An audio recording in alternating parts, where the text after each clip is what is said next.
Hi everyone. One of the most important conversations that has continued throughout this year is about the importance and the challenges that rural healthcare and community healthcare, like our FQHCs and RHCs, face. And for a very good reason. These setups are the backbone of our healthcare system. They do a whole lot to keep patients out of the hospitals and reduce strain on the healthcare setup. And they face a variety of challenges: compliance, regulatory, financial, technology, infrastructure, and there are good people fighting that fight. I'm going to talk about FQHCs and RHCs, but really narrow it down to a revenue cycle filter. Where is it that these setups lose the most amount of money? And what is it that we can do to really plug that leak? I'll leave you all with three separate things. Number one, an inefficient patient access function. Think of setups where a patient who's being seen in the medical wing is transferred to the behavioral health wing without somebody checking if the patient's policy has mental health benefits.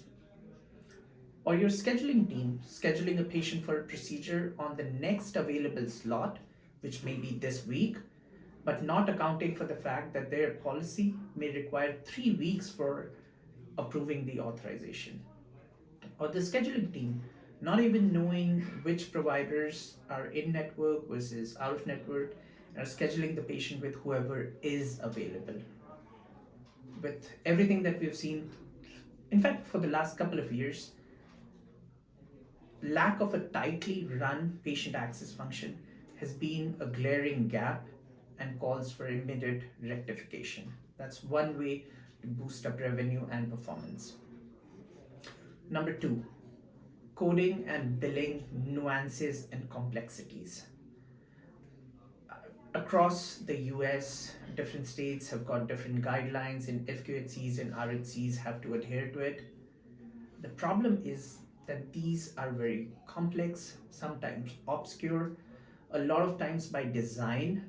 It really comes down to how well aware you are of these nuances and complexities, how well it is documented, so that you can cut down on the preventable denials. Imagine Medicaid plans which require one specific code, a T1015, to go out in place of everything else that is built.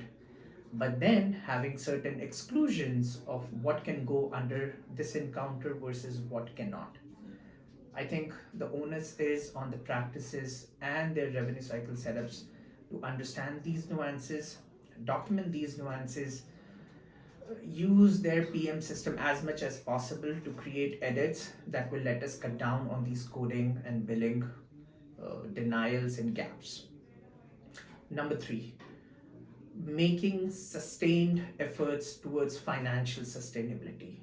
There are things which, when done within the revenue cycle department, can optimize how it is performing and the results that it is bringing. For instance, knowing which KPIs to track, right? Performing a root cause analysis on all denials. Imagine a setup which verifies every single appointment. But does that practice continue to receive eligibility and COB related denials? They most likely do. So, working backwards from the denial and understanding the systemic reason why the denial happened, I think that is paramount to actually cutting down and preventing the denial. Underpayments, I think this is huge. Several payers take the liberty of the fact that we may or may not have our executed contracts or don't want to spend time disputing underpayments. But I think the onus once again is on the practices to be cognizant of this, to ensure that their workflow can catch and identify an underpayment and their AR teams can work towards resolving them.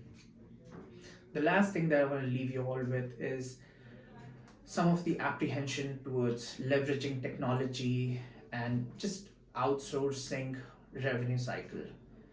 I understand that implementing technology can be a big challenge, both money wise and infrastructure wise. but it is on the practices to understand where or which is the safest step to take to move towards technology and move towards having better revenue cycle partners. Coding may not be the best place to start your automation journey with, but something small, something that's mechanical in nature, something that's very routine and it's the same stuff over and over again, may be a good place for you to test out technology and its ROI for you. To sum it all, these are the three things where I think FQHCs and RHCs lose a lot of money right now.